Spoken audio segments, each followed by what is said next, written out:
Hello everyone, welcome back to the winning story. Today we have with us a two-time Davis Cup player and the captain of the Indian women's team, Vishal Uppal sir. How are you doing today? Good, ready to go and ready to fight it out against the Dutch team. The last time we spoke, you told us for the last 5 years you've been fighting for women's tennis. What are the kind of hurdles that you faced in this last 5 years? Yeah, I mean, it's an uphill task. Even now, women's sport is not recognized the way it should be. I mean, if you look at the girls, not only in tennis, but, in every sport, they're really fighting for their dream. And for us as a nation, as people, it's our duty and our responsibility to really support them in the best way possible. And I think that support really needs to start coming through. We can't keep expecting our athletes to, perform and win medals for us if we're not willing to support them first.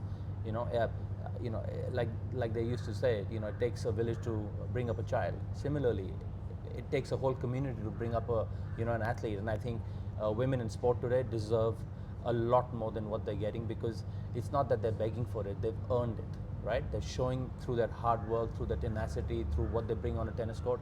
They're showing and they're proving to the world that they're here and they could really do with some support. Got it. Being part of women's sports and being the captain of a women's team, menstrual cycle is one of the most important things for them. So how do you tackle that thing to the with the entire team? Yeah, so it's a very good question, and we have two very good physios also with us. And for me as the captain, it's very important to understand what the athlete is going through. I mean, of course, they have their stomach cramps and emotional swings and stuff. So we have to be sensitive to that, and we really have to understand if we need to push them or we need to back off and let them rest. So yeah, it's a very important part of their journey, and it's something that we have to be sensitive towards. Got it. Being part of tennis for so long, almost 25 years now, what are the three biggest problems of Indian tennis right now that you can list it down, one line each?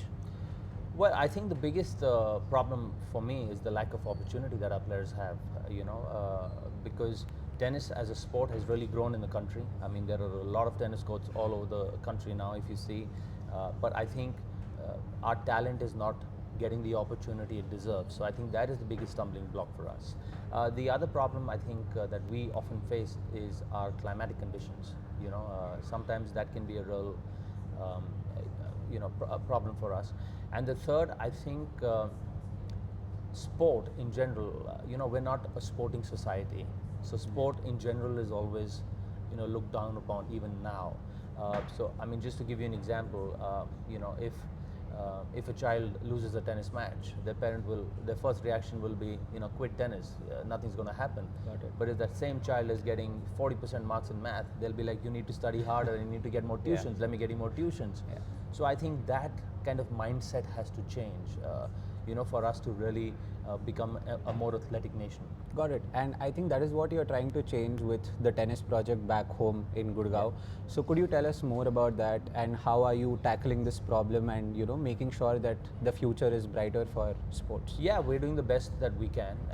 We're trying to host as many international tournaments as we can. Now I think we've hosted 9 for women, one for men, and we've done about 5 or 6 for ITF juniors. And now we're also going to be doing the ITF J200 in January. Yeah. So we're trying to do our part, and we do hit a lot of roadblocks, a lot of stumbles. A lot of people don't even respond to us when we go and ask them for sponsorships and support. And I think that has to really change. People have to understand that there is life beyond cricket in this country, and there are people who are really working hard in other sports, and they deserve a fair shot too. The girls have had a very good campaign. Unfortunately, it ended for the 26 season. But what are the plans for 27 that we can look forward to? Yeah, for now we're going to just focus on today. Yeah. We have a very strong Netherlands team we go up against, and yeah, we're going to fight it out and work as hard as we can. And once we're done with today, then we'll sit down and we'll reassess and we'll look at what we want to plan for next year. So that, I think, is a question for a later time. But for today, we're just going to concentrate on Netherlands. And a final question, sir. Whenever we see you on court, there is this reaction that you have, like, you do this. What does this mean? And, how do you make our girls get into the heads of their opponents? Yeah, so for me, playing with the right mentality is a big thing, you know, and that's what I keep reminding the girls about: mentality, focus, discipline. Yeah. Because for me, these are the key factors which help you win matches. You know, because everyone can hit forehands and backhands, everyone can serve, hit volleys, everyone can run, but it's this factor, the you know, the mental factor, which really makes a big difference. So for me, mentality is a big thing, and that's what I'm actually trying to instill in the girls: the importance of the right mentality. Thank you so much, My and pleasure. best of luck for today. Thank you so much.